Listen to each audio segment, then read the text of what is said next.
আসসালামু আলাইকুম, আশা করি সবাই অনেক ভালো আছেন। বেসিক কম্পিউটার কোর্সের আজকে 20তম ভিডিও, আর এই ভিডিওটি দিয়ে আমি বেসিক কম্পিউটারের এমএস ওয়ার্ড পার্টটি শেষ করতেছি। এরপরে আমরা অ্যাডভান্স এক্সেল এর ক্লাসগুলো শুরু করব। তো আজকের ভিডিও টপিক হচ্ছে, আমরা পত্রিকায় দেখি এরকম কলাম থাকে, তাই না? বেশ কিছু কলাম থাকে। এই কলামগুলো আমরা কিভাবে তৈরি করব সেটা দেখব। কলামের মাঝখানে ফাঁকা রাখা যায় কতটুকু, কিভাবে ছোট বড় করা যায়, এক পাশে ছোট কলাম নিব আর এক পাশে বড় কলাম নিব, A to Z দেখব। এর পাশাপাশি আরো দুইটা খুবই গুরুত্বপূর্ণ টপিক দেখব। একটা হচ্ছে ম্যাক্রো তৈরি করা। ধরেন আপনি এইখানে বোল্ড করলেন, আইটালিক করলেন, আন্ডারলাইন করলেন, তারপরে কালার দিলেন, যাই করলেন, ফন্টের সাইজ ছোট বড় করলেন। এই কাজটা আপনি চাচ্ছেন এইখানেও করতে, আবার এইখানেও করতে। তো আমরা যদি একটা কিবোর্ড শর্টকাটের মাধ্যমে এই কাজটুকুকে আটকে রাখতে পারি, সেটা হচ্ছে একটা ম্যাক্রো। এটা কিভাবে করব? তো দেখেন, আমি কন্ট্রোল জেড প্রেস করে আগের অবস্থায় ফিরে যাচ্ছি। আমরা যদি ভিউতে যাই, এখান থেকে দেখতে পাবো এই যে ম্যাক্রো অপশনটা। তো এখান থেকে ম্যাক্রো রেকর্ডে ক্লিক করে আমরা ম্যাক্রো রেকর্ড করব একটা এখন। তো ম্যাক্রো এখান থেকে আমি নাম দিয়ে দিতে পারি, এবং কিবোর্ডের একটা শর্টকাট আমি এখান থেকে দিয়ে দিব, ঠিক আছে? তো ধরেন আমি একটা কিবোর্ড শর্টকাট দিলাম, শিফট কন্ট্রোল এক্স। এটা প্রেস করলে আমার এই ম্যাক্রোটা স্টার্ট হবে, ঠিক আছে? তো এখান থেকে অ্যাসাইন দিলাম, এখান থেকে ক্লোজ। এখন দেখবেন আমার ম্যাক্রো রেকর্ডিং এর অপশনটা আমার এখানে চলে আসবে। দেখেন আমি এখানে ক্লিক করলে এই যে আমার হাতের এখানে দেখেন কার্সরের সাথে রেকর্ডিং এর একটা অপশন এসেছে। এখন আমি একটা লেখাকে বেশ কিছু ফরম্যাটিং দিব। প্রথমে সিলেক্ট করলাম, এই লেখাটাকে আমরা বোল্ড করলাম, আইটালিক করলাম, আন্ডারলাইন করলাম। এখান থেকে আমরা ফন্টের সাইজ ধরেন একটু বাড়ায় দিলাম, তারপরে ধরেন এইগুলো মাঝখান দিয়ে কেটে দিলাম। এই যে এতটা কাজ করেছি, এইটুকুই ধরেন আমি ম্যাক্রো হিসেবে রাখতে চাচ্ছি। ভিউতে যাব, এখান থেকে স্টপ দিয়ে দিব। ব্যাস, আমার ম্যাক্রোটা কিন্তু সেভ করা হয়ে গেল। এখন আমি যে শর্টকাটটা দিয়েছিলাম, শিফট কন্ট্রোল এক্স প্রেস করলে কিন্তু আমার এই কাজটা হয়ে যাবে। আমার ফরম্যাট পেইন্টার দিয়ে কপি করেও আনতে হচ্ছে না, আবার বারবার কাজটা করতেও হচ্ছে না। শিফট কন্ট্রোল এক্স দিয়েছিলাম, খেয়াল আছে? আমি কিবোর্ড থেকে শিফট কন্ট্রোল এক্স প্রেস করতেছি, আর দেখেন আমার এই ফরম্যাটগুলো কিন্তু 4-5টা কাজ একসাথে হয়ে যাচ্ছে। দেখেন আমি যদি কন্ট্রোল জেড দেই, তাহলে একটা একটা করে দেখাবে, কারণ এই কাজগুলো আসলে হয়েছে, 5-6টা কাজ একবারে হয়েছে, ঠিক আছে? আমি একবারে এখান থেকে পেস্ট করে দিলে একবারে অ্যাপ্লাই হচ্ছে ঠিকই, কিন্তু কন্ট্রোল জেড দিলে দেখবেন একটা একটা করে আমরা আগে যাচ্ছি। ওকে, তো এইভাবে আপনারা ম্যাক্রো ইউজ করতে পারেন। এখন আপনাদেরকে আমি দেখাবো কিভাবে কলামগুলা কাস্টমাইজ করতে হয়, কলাম তৈরি করতে হয়। সেজন্য আমি কিছুটা লেখা, কিছুটা প্লেইন টেক্সট এখান থেকে নিয়ে নিচ্ছি। তো আমি 2টা প্যারাগ্রাফ নিয়ে নিয়েছি। তো কলাম কিভাবে করে সেটা দেখার আগে আমরা একটু জেনে নেব কলাম কেন করা হয়।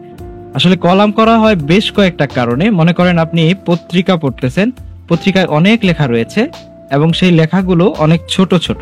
তো এই কিবোর্ড শর্টকাটগুলো কিন্তু আমি আপনাদেরকে একটা ভিডিওতে দিয়ে দিয়েছি, মনে হয় 17 বা 18 নম্বর ভিডিও, যে আমি কাজগুলো করলাম এগুলা। সেই ভিডিওটা দেখলে আপনারা নিজেরা কিবোর্ড থেকে করতে পারবেন, ছোট বড় করা, ফন্ট সিলেক্ট করা।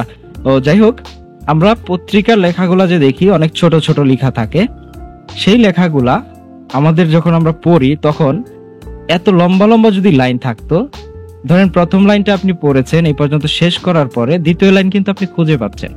কিন্তু যদি আপনি পড়তে পড়তে এই পর্যন্ত আসেন, তারপরে দ্বিতীয় লাইন এখানে কোনটা খুঁজতে গেলে কিন্তু আমার অবস্থা খারাপ হয়ে যাচ্ছে, তাই না? তারপরে ধরেন আপনি এই পর্যন্ত পড়েছেন, পরের লাইন কোনটা, এই পাশে এসে লাইন ধরে ধরে আস্তে আস্তে আর পড়ার ইচ্ছাটাই থাকে না। তো এই একটা কারণ, এই জন্য ছোট ছোট কলাম করে দিলে লাইন খুঁজে পাওয়া যায়। দ্বিতীয় দেখেন এই যে এত লম্বা একটা লাইন, এই মাথা থেকে পড়ে যেতে যেতে যেতে যেতে শেষ মাথায় যাইতে যাইতে বোরিং হয়ে যায় মানুষ, ঠিক আছে? সেই জন্য আমরা যাতে বোরিং না হয়ে যাই, সেই জন্য কলাম ছোট ছোট করে দিলে পড়তে ভালো লাগে, খুঁজে পাওয়া যায়। সেই জন্য আসলে কলাম করা হয়। তো কলাম কিভাবে করে এখন আমরা সেটা দেখব। তো দেখেন, কলাম করার জন্য সবার প্রথমে আপনাকে যে লেখাটাকে কলাম করতে চাচ্ছেন সেটা সিলেক্ট করতে হবে। এরপরে লেআউট অপশনে যাবেন। লেআউট মেনুতে গিয়ে এখানে কলাম নামে অপশন পাবেন। এই ছোট আইকনটাতে ক্লিক করলে দেখবেন বেশ কয়েকটা অপশন থাকে।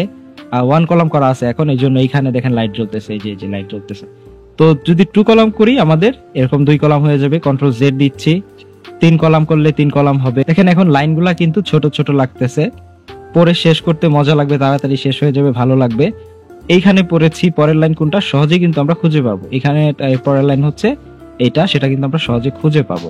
তো এখন আমরা তারপরে এক পাশে ছোট কলাম রাখলেন, আরেক পাশে বড়, সেটা করতে পারেন। কন্ট্রোল জেড দিলাম, তারপরে বা পাশে বড়, ডান পাশে ছোট, অথবা আপনি ইচ্ছা করলে কাস্টম কলাম করতে পারেন। তো এখন আমরা দেখবো হচ্ছে কাস্টম কলাম। কন্ট্রোল জেড দিয়ে আমি আগের অবস্থায় ফিরে গেলাম। কাস্টম কলাম মানে আপনি এইখানের একটা কলামও আপনার হচ্ছে কাজ হচ্ছে না, এগুলা দিয়ে আপনার একটা আপনার প্রয়োজন মেটাতে পারতেছে না, তখন আপনি মোর কলামে যাবেন। ধরেন আপনি 4টা কলাম চাচ্ছেন, এখান থেকে 4 লিখে দিলেন এবং প্রত্যেকটা কলামের মাঝখানে একটা করে দাগ চাচ্ছেন, মানে যাতে বোঝা যায় যে কলামের মাঝখানে ফাঁকা কোন জায়গায়, দাগ কোন জায়গায়, এটা বোঝা যায়। তো লাইন বিটুইনে ক্লিক করে দিবেন, সেই দাগটা চলে আসবে। ওকে দিব। দেখেন আমার 4টা কলাম তৈরি হয়েছে। 4টা কলামের মাঝখানে 4টা দাগ আছে। এখন এই 2টা কলামের মাঝখানে অনেকটা জায়গা ফাঁকা, আমার এতটা ফাঁকার দরকার নেই, আমি চাচ্ছি ফাঁকাটা কমায় দিব। সেই জন্য আমরা যেখানে গিয়েছিলাম সেখানে যাবো, আবার আগে সিলেক্ট করে মোর কলামে গিয়ে দেখেন এই যে স্পেসিং নামে একটা অপশন রয়েছে, এইটা কমাইলে মাঝখানের ফাঁকা কমে যাবে। ধরেন আমি 0.1 দিলাম, মাঝখানের ফাঁকা অনেক কমে গেল। আবার আপনি চাইলে এই কলামগুলোকে ইচ্ছে মতো ছোট বড় করতে পারেন। ধরেন প্রথমটা বড় নিলেন, পরে 2টা ছোট নিতে চাচ্ছেন, সেটাও করা যাবে। সেজন্য আবারও মোর কলামে যাবেন, এই অপশনটা অফ করে দিতে হবে। ইকুয়াল এভরি কলাম, এই কলামটা হচ্ছে অপশনটা অফ করে দিতে হবে। এটার মানে হচ্ছে সবগুলা কলাম সমান সমান থাকতো। তো আমরা এটা অফ করে দিয়ে ধরেন প্রথম কলামটাকে বড় করে দিলাম, একটা কলাম কমায় দিলাম, প্রথম কলামটা বড়, পরের কলাম 2টা হচ্ছে ছোট ছোট। ওকে ওকে দিব। দেখবেন আমার প্রথম কলামটা বড় হয়েছে, দ্বিতীয় কলাম 2টা ছোট ছোট হয়েছে।